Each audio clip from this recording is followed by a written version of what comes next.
Halo, selamat malam teman-teman semua. Perkenalkan, nama saya Alessandro Tomasua. Saya dari kelas keperawatan A. Di sini saya akan menjelaskan anatomi fisiologi tubuh manusia dari sistem respirasi dan sistem endokrin. Ya teman-teman, ini adalah gambar dari sistem respirasi, di mana rongga hidung memiliki fungsi sebagai saluran untuk udara masuk menuju ke paru-paru dan berfungsi sebagai penyaring kotoran dan melembabkan serta menghangatkan udara yang dihirup ke dalam paru-paru. Hidung bertanggung jawab terhadap olfaktori atau penghidu karena reseptor olfaksi terletak dalam mukosa hidung. Fungsi ini berkurang sejalan dengan pertumbuhan usia manusia.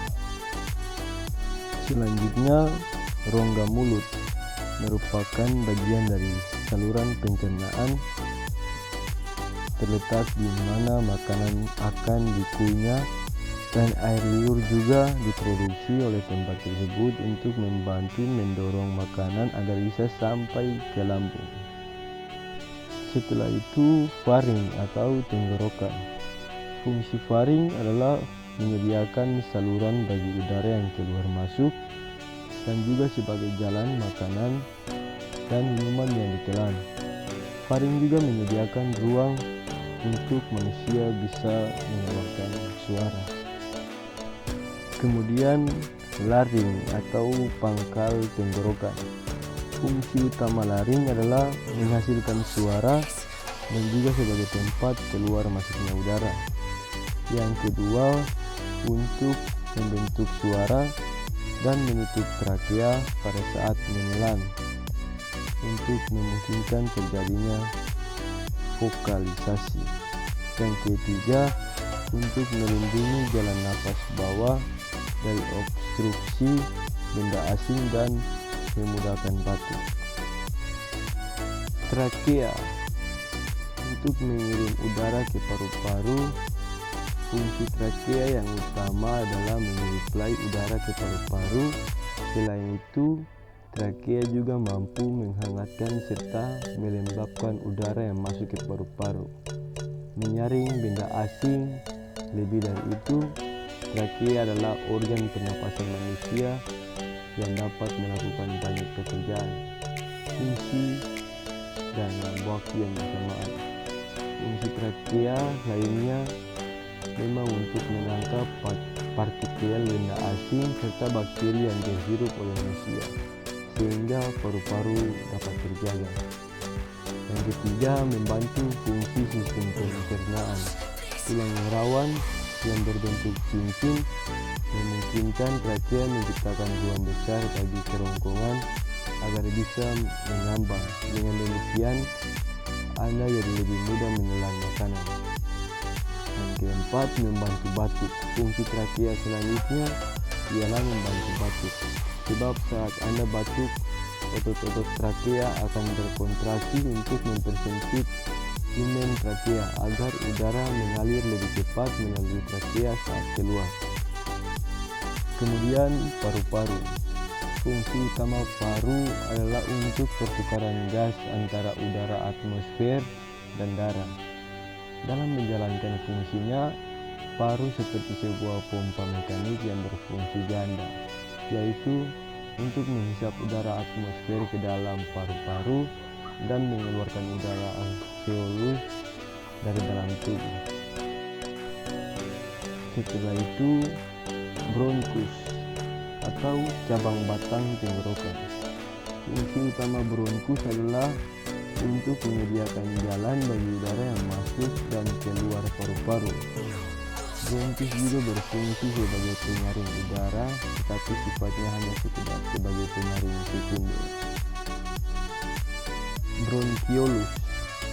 Bronkiolus adalah cabang dari bronkus yang berfungsi untuk menyalurkan udara dari bronkus ke alveolus dan mengontrol jumlah udara yang masuk dan keluar ketika proses pernapasan berlangsung. Dan yang terakhir, alveolus. Alveolus berfungsi sebagai tempat pertukaran oksigen dan karbon dioksida. Alveolus kemudian menyerap oksigen dari udara yang dibawa oleh bronkiolus dan mengalirkannya ke dalam darah. Ya teman-teman, yang ini adalah gambar dari sistem endokrin. Yang pertama, hipotalamus. Hipotalamus adalah bagian dari otak yang mengeluarkan bahan kimiawi berupa hormon yang dibutuhkan tubuh untuk membantu mengendalikan organ dan sel-sel tubuh. Fungsi hipotalamus yang paling utama adalah homeostasis, yaitu memastikan dan mempertahankan semua sistem tubuh berjalan dengan stabil. Yang kedua adalah pineal, terdapat pada bagian otak, memiliki bentuk seperti beras, ukurannya 0 sampai 5 mm. Fungsinya untuk mengatur sistem sekresi internal dan perlindungan terhadap jantung dan pembuluh darah. Yang ketiga, pituitari, organ sistem endokrin yang terletak di dasar tenggorokan. Di dalam pituitari terdapat 3 lobus, yaitu posterior, intermedia, dan anterior. Fungsinya untuk mengatur sekresi hormon dan sistem pertumbuhan. Yang keempat, tiorit, terletak pada bagian dalam leher, di bawah tulang laring sebelah kanan dan melekat pada dinding tenggorokan. Terdapat 2 lobus, yaitu dextra dan sinistra. Fungsinya sebagai tempat pembakaran energi dan pembentukan protein. Yang kelima, paratiorit, sebagai selaput pembungkus tiorit dan pengatur kadar kalsium dalam darah. Yang keenam, timus, letaknya di tengah dada, tepatnya di belakang dada berdekatan dengan paru-paru. Ukurannya dapat berubah sesuai pertambahan usia manusia.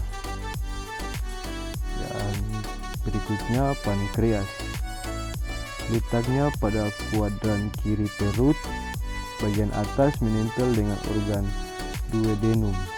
Fungsinya sebagai tempat reproduksi hormon endokrin dan endokrin. Kemudian adrenals. Adrenals bertanggung jawab memproduksi 3 hormon, yaitu hormon aldosteron, kortisol, dan gonadotropin. Kemudian yang terakhir, sistem reproduksi pada laki-laki, yaitu testis, sebagai tempat diproduksinya sel sperma. Testis juga memproduksi dan mengeluarkan hormon polipeptida, steroid, dan eksteron. Pada wanita, ovaries, sebagai tempat diproduksinya sel telur. Ovaries juga memproduksi dan mengeluarkan hormon testosteron. Ya teman-teman, mungkin ini saja yang dapat saya jelaskan. Mohon maaf jika ada salah kata atau penjelasan yang kurang jelas. Sekian dan terima kasih.